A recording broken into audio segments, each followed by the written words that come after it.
ನೀವು ಬೇರೆ ಬೇರೆ ಮುಖ್ಯಮಂತ್ರಿಗಳ ಜೊತೆ ಕೆಲಸ ಮಾಡಿದ್ರಿ. ವೀರಪ್ಪ ಮೊಯ್ಲಿ ಅವರಿಂದ ಆರಂಭ ಆಗಿ ವೀರಪ್ಪ ಮೊಯ್ಲಿ ಅವರು, ಎಸ್ ಎಂ ಕೃಷ್ಣ ಅವರು, ಧರ್ಮಸಿಂಗ್ ಅವರು, ಸಿದ್ದರಾಮಯ್ಯನವರ ಜೊತೆಗೆ 2 ಅವಧಿಯಲ್ಲಿ ತಾವು ಮಂತ್ರಿಯಾಗಿ ಕೆಲಸ ಮಾಡಿದ್ರಿ.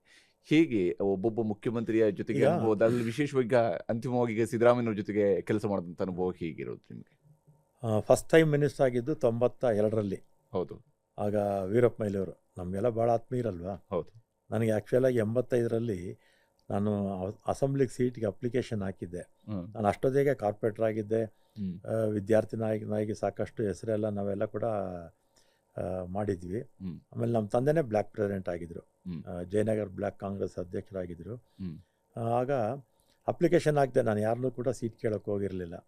ಆಮೇಲೆ ವೀರಪ್ಪ ಮೊಯ್ಲಿ ಅವರೇ ಕರೆದು, ನಮ್ಮ ಕೆ ಎಮ್ ನಾಗರಾಜ್ ಅವರು ರೆಕಮೆಂಡ್ ಮಾಡಿದ್ರು ಅಂತೇಳಿ ಕರೆದು ಸೀಟ್ ಕೊಟ್ಟರು. ಮತ್ತು ಅವರು ಮುಖ್ಯಮಂತ್ರಿ ಆಗಿದ್ದಾಗ ನನಗೂ ಕೂಡ ಮಂತ್ರಿ ಮಾಡಿಕೊಂಡ್ರು. ಹೌದು. ಆಗ ನನಗೆ ರಾಜ್ಯ ಹಣಕಾಸು ಮತ್ತು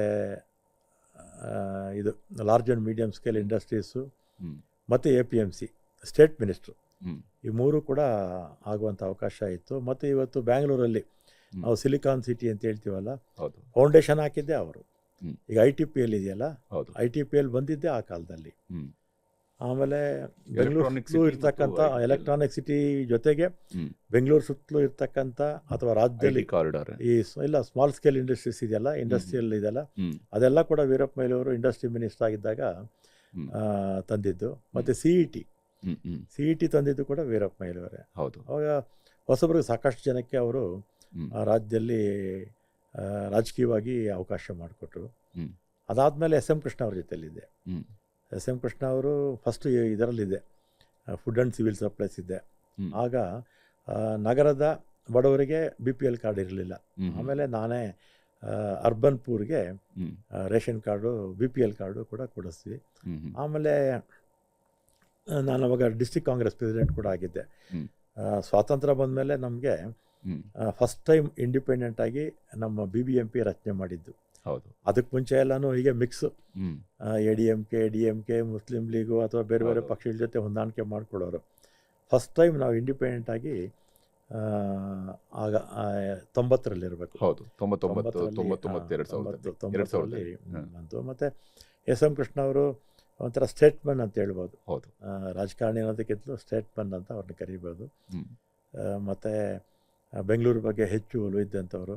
ಮತ್ತು ಅವಾಗ ಕರ್ನಾಟಕನೇ ನಂಬರ್ 1 ಅಂತ 2-3 ವರ್ಷ ರಾಷ್ಟ್ರ ಮಟ್ಟದಲ್ಲಿ ಹೆಸರು ಕೂಡ ಆಗಿತ್ತು. ಮತ್ತು ಬೆಂಗಳೂರು ಡೆವಲಪ್ಮೆಂಟು ಕೂಡ ನನಗೆ ಕೊಟ್ಟರು. ಹೌದು. ಅವರೇ ಇಟ್ಕೊಂಡಿದ್ರು ಖಾತೆನ, ಆಗ ನನಗೆ ಕೊಟ್ಟಿದ್ದರು. ಸಾಕಷ್ಟು ಬದಲಾವಣೆ ತಂದ್ರಾಗ ಬೆಂಗಳೂರು ನಗರಕ್ಕೆ. ಬೇರೆ ಗ್ರಾಮಾಂತರನೂ ಮಾಡಿದ್ರು, ಅದ್ಯಾಕೋ ಚುನಾವಣೆಯಲ್ಲಿ ಅದು ಬರಗಾಲ ಬಂತು. ಬರಗಾಲ ಬಂದಿದ್ದರಿಂದ ನಮಗೆ ಮತ್ತೆ ಅಧಿಕಾರಕ್ಕೆ ಬರೋಕ್ಕೆ ಆಗಲಿಲ್ಲ. ಅದಾದಮೇಲೆ ಧರ್ಮಸಿಂಗ್ ಅವ್ರ ಕಾಲದಲ್ಲಿ, ಧರ್ಮಸಿಂಗ್ ಅವರು ಕೂಡ ಮುಖ್ಯಮಂತ್ರಿಗಳಾಗಿದ್ದಂಥ ಸಂದರ್ಭದಲ್ಲಿ ಆವಾಗ ಎಜುಕೇಷನ್ ಮಿನಿಸ್ಟರ್ ಆಗಿದ್ದೆ. ಹೌದು. ಎಜುಕೇಷನ್ ಮಿನಿಸ್ಟರ್ ಆಗಿದ್ದೆ. ಮತ್ತು ನನ್ನ ಜಿಲ್ಲಾ ಕಾಂಗ್ರೆಸ್ ಅಧ್ಯಕ್ಷನಾಗಿ ನೇಮಕ ಮಾಡಿದ್ದು ಕೂಡ ಅವರೇ. ಅವರು ಕೂಡ ಭಾಳ ಮೃದು ಹೃದಯ ಅಂತೀವಲ್ಲ, ಆ ರೀತಿ ಯಾರು ಬಂದರೂ ಕೂಡ ಫೋನ್ ಮಾಡಿ ಖುದ್ದಾಗಿ ಕೆಲಸ ಮಾಡಿಕೊಡ್ತಾ ಇದ್ದಂಥವ್ರು. ಒಬ್ಬೊಬ್ರದ್ದು ಒಂಥರ ವ್ಯಕ್ತಿತ್ವ. ಹೌದೌದು. ಆಮೇಲೆ ಸಿದ್ದರಾಮಯ್ಯನವ್ರು ಗೊತ್ತಲ್ಲ, ಅವರು ಆರ್ಥಿಕವಾಗಿ ದುರ್ಬಲ ವರ್ಗದವರು. ಅದೇನು ಹಿಂದುಳಿದ ವರ್ಗ ಅಂತೇನಿಲ್ಲ, ಎಲ್ಲ ಸಮುದಾಯಗಳು, ಎಲ್ಲ ವರ್ಗ, ಎಲ್ಲ ಭಾಷೆ, ಎಲ್ಲ ಧರ್ಮದ ಜನರಿಗೆ ಆರ್ಥಿಕವಾಗಿ ದುರ್ಬಲರ ಪರವಾಗಿದ್ದಂಥವರು. ಮತ್ತು ಅತ್ಯಂತ ಜನಪ್ರಿಯ ವ್ಯಕ್ತಿತ್ವ ಅವ್ರದ್ದು.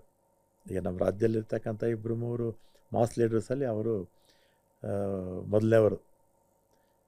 ಅವರು ಕೂಡ ಅವರ ಅವಧಿನಲ್ಲಿ ಕೂಡ ಟ್ರಾನ್ಸ್ಪೋರ್ಟ್ ಮಿನಿಸ್ಟರ್ ಆಗಿ 4 ವರ್ಷ 4 ತಿಂಗಳಿದ್ದೆ. ಆಮೇಲೆ ಹೋಮ್ ಮಿನಿಸ್ಟರ್ ಅದೇ. ಹೌದು. ಅದು ಭಾಳ ಚೆನ್ನಾಗಿತ್ತು, ಚಾಲೆಂಜಿಂಗು. 8 ತಿಂಗಳಾದರೂ ಕೂಡ ಭಾಳ ಚೆನ್ನಾಗಿತ್ತು. ಅನೇಕ ಇಶ್ಯೂಸ್ ಬಂತು, ಅದನ್ನೆಲ್ಲ ಕೂಡ ಯಶಸ್ವಿಯಾಗಿ ನಿರ್ವಹಿಸಿದ್ದೀನಿ ಅಂತ ನನಗೂ ಕೂಡ ಖುಷಿನೇ ಇದೆ. ಅದಾದಮೇಲೆ ಮತ್ತೆ ಟ್ರಾನ್ಸ್ಪೋರ್ಟ್ ಕೊಟ್ಬಿಟ್ರು. ನನಗೆ ಬೇಡ ಅಂದೆ, ಯಾಕಂದರೆ ಹಿಂದೆ 4 ವರ್ಷ 4 ತಿಂಗಳಾಗಿದ್ದೀನಿ, ಮತ್ತೆ ಇದೇ ಇಲಾಖೆ ಬೇಡ ಅಂತ ಹೇಳಿದೆ. ನಾನು ಯಾವತ್ತೂ ಕೂಡ ವೀರಪ್ಪ ಮೊಯ್ಲಿಯವರಿಂದ ಹಿಡಿದು DK ಶಿವಕುಮಾರ್ ಅವ್ರಿಗೂ ಕೂಡ ಅಥವಾ ಹೈಕಮಾಂಡ್ಗೂ ಕೂಡ ನಾನು ಮಂತ್ರಿ ಆಗಬೇಕು ಅಂತ ಯಾವತ್ತೂ ಕೂಡ ಲಾಬಿ ಮಾಡಿರಲಿಲ್ಲ. ಸಹಜವಾಗಿ ಪಕ್ಷ ನಮ್ಮ ಸೀನಿಯಾರಿಟಿ ಮತ್ತು ನಮ್ಮ ಈ ರೀಜನ್ ಎಲ್ಲ ನೋಡಿಕೊಂಡು ಹ್ಮ್. ಪಕ್ಷ ನಮಗೆ ಅವಕಾಶ ಮಾಡಿಕೊಡ್ತು.